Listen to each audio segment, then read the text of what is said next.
Setiap kali melakukan perjalanan via pesawat terbang untuk rute Surabaya-Jakarta, hampir selalu kami memilih Citylink tujuan Halim Perdana Kusuma atau kita singkat saja Halim. Karena rumah kami di Bekasi, jadi kalau ke Soekarno-Hatta itu lebih jauh. Terlihat pada video suasana di Terminal 1 Bandara Juanda Surabaya. Saat kami melakukan check-in itu cukup sepi ya, dan proses check-innya di counter Citylink juga lancar saja. Ketika itu kami tidak membawa bagasi. Tampak di sini tiket kami, Citylink QG 177, jadwal boarding di Terminal 1 Gate 4 Bandara Juanda Surabaya itu pukul 8:10, jadwal take off pukul 8:45, serta estimasi tiba di Bandara Halim Perdana Kusuma Jakarta pukul 10:10. Setelah check-in, kami sempat melihat-lihat dulu suasana Bandara Juanda Surabaya terbaru. Karena terus terang setelah zamannya COVID, ini pertama kali kami naik pesawat lagi dari Bandara Juanda Surabaya. Kemarin-kemarin itu sempat jalan ke Surabaya naik sleeper bus terus, jadi keenakan gitu.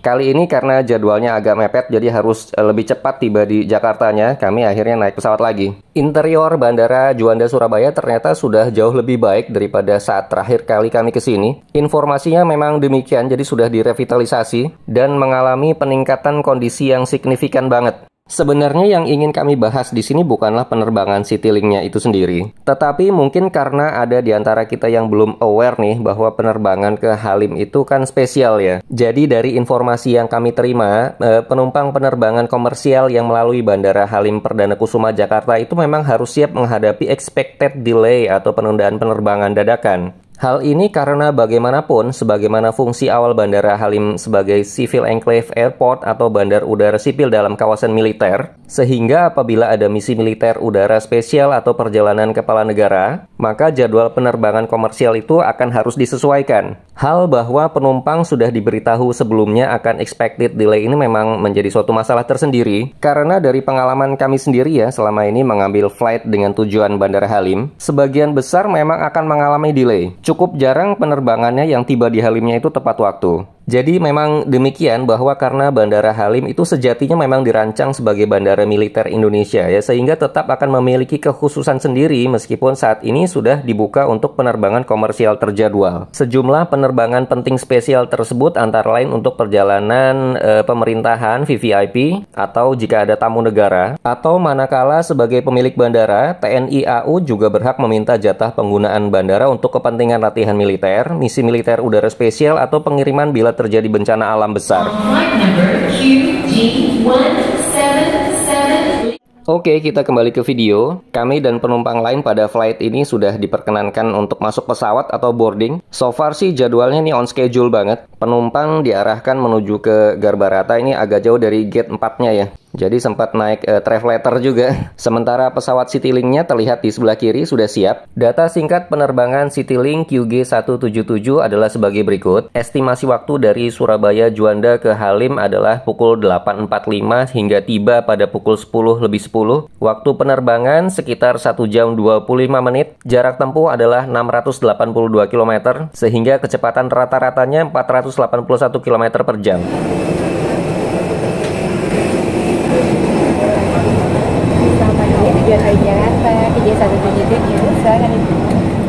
Menurut statistik dari 663-an juta data, hari terbaik untuk terbang menggunakan penerbangan QG 177 adalah Kamis. Karena pada hari Kamis itu rata-rata harga tiketnya yang paling murah di antara hari-hari lainnya. Sedangkan tipe pesawatnya yang digunakan adalah Airbus A320. Tipe Airbus A320 ini sekarang merajai ya di penerbangan yang sering kami naiki belakangan ini. Terlihat pada safety instruction card-nya Citylink, tentunya mengacu pada desain Airbus A320 tersebut. Terlihat juga posisi duduk penumpang ini cukup nyaman, dalam artian bahwa jarak legroom ke kursi depannya itu cukup, lutut kita tidak akan mentok ke kursi di depan. Suasana kabinnya juga bersih. Pada kantung kursi, selain terdapat safety instruction card tadi, disediakan juga buku advertising semacam in-flight shopping lah, seperti yang terlihat pada video sekarang.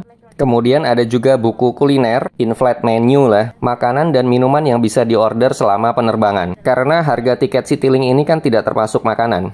Oke, kembali ke experience selama penerbangan ini, bahwa pesawat berhasil take off dengan lancar sekali, mulus. Kemudian pesawat pun mengangkasa menuju ke arah Jakarta, lancar ya. Barulah kemudian saat mendekati waktu estimasi kedatangan di Halim, dari jendela pesawat itu kami baru merasakan bahwa pesawat berputar-putar terus. Kemudian mulai terdengar announcement dari staf penerbangan bahwa pesawat sedang berputar di atas langit Bandara Halim, menunggu instruksi diperbolehkannya pesawat untuk mendarat karena Bandara Halim sedang ditutup sementara untuk kegiatan kenegaraan. Manuver ini biasa disebut holding, jadi pesawat terbang mengikuti pola berputar di suatu area atau airspace. Pesawat melakukan holding untuk menunggu instruksi atau izin lebih lanjut dari Air Traffic Controller atau ATC. Karena pada penerbangan Citylink sebelumnya kami juga pernah mengalami hal yang sama. Saat itu mungkin setelah holding ya katakanlah 20 menit pesawat akhirnya berhasil mendarat juga. Jadi kami pikir pun kali itu pesawat juga akan mengalami delay sekitar 20 menit lah sebelum akhirnya bisa mendarat. Tapi saat itu setelah sekitar ya qadarullah 40 menit lebih melakukan holding, pilot menginformasikan bahwa karena kondisi bahan bakar hampir habis, pesawat tidak bisa melakukan holding lebih lama lagi, maka pilot memutuskan untuk mengalihkan pendaratan ke Bandara Soekarno-Hatta.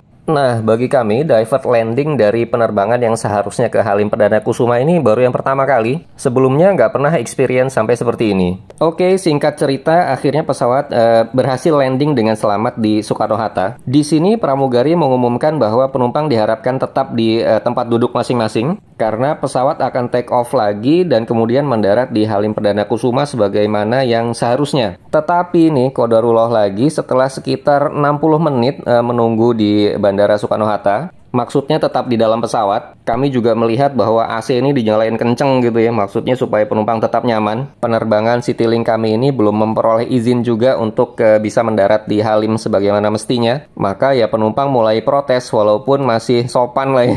Dan para pramugari kalau kami lihat sih sebenarnya sudah berusaha keras untuk menenangkan penumpang. Turun sini aja Mbak. Iya.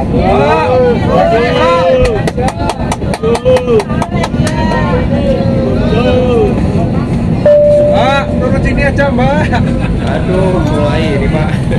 Ini sih cuma menurut kami aja. Kemungkinan salah satu penyebab kenapa penerbangan Citylink berdasarkan experience kami ya, ini cukup sering delay jika ke Halim. Karena di Bandara Halim itu hanya ada satu landas pacu tanpa jalur pemberangkatan yang paralel. Sehingga antisipasi yang bisa dilakukan itu hanyalah dengan membatasi pergerakan penerbangan. Entah delay atau divert. Akhirnya saat itu karena situasi di Halim sepertinya memang sangat tidak memungkinkan, penerbangan diakhiri di Soekarno-Hatta. Kami cukup beruntung karena ketika itu tidak membawa bagasi, jadi cuma pakai tas ransel saja bisa langsung meninggalkan pesawat. Penumpang yang membawa bagasi didata, lalu akan di follow up lebih lanjut oleh Citylink mengenai cara pengambilan bagasinya masing-masing. Citylink menyediakan bis untuk membawa penumpang dari pesawat ke hall kedatangan ketika itu di Terminal 2 Bandara Soekarno-Hatta. Kedepannya nih, kami mungkin akan berpikir ulang jika mengambil flight ke Halim. Karena mendarat di Soekarno-Hatta pun ke Bekasi lewat darat ya, itu nggak terlalu macet lah. Cukup berbeda dengan beberapa tahun yang lalu ini yang kami rasakan ya. Bahwa perbedaan waktu tempuh naik taksi dari Soekarno-Hatta dan dari Halim ke Bekasi itu signifikan banget. Sepertinya masih sepadan dengan possibility lebih tepat waktunya jadwal penerbangan ke Soekarno-Hatta. Kalau Citylink-nya sendiri sih menurut kami bukan salah mereka juga ya. Yang bisa dilakukan Citylink adalah terus meningkatkan cara handling penumpang terkait keluhan dan lain-lain. Karena kemungkinan delay rute ke Halim ini akan selalu ada sepertinya.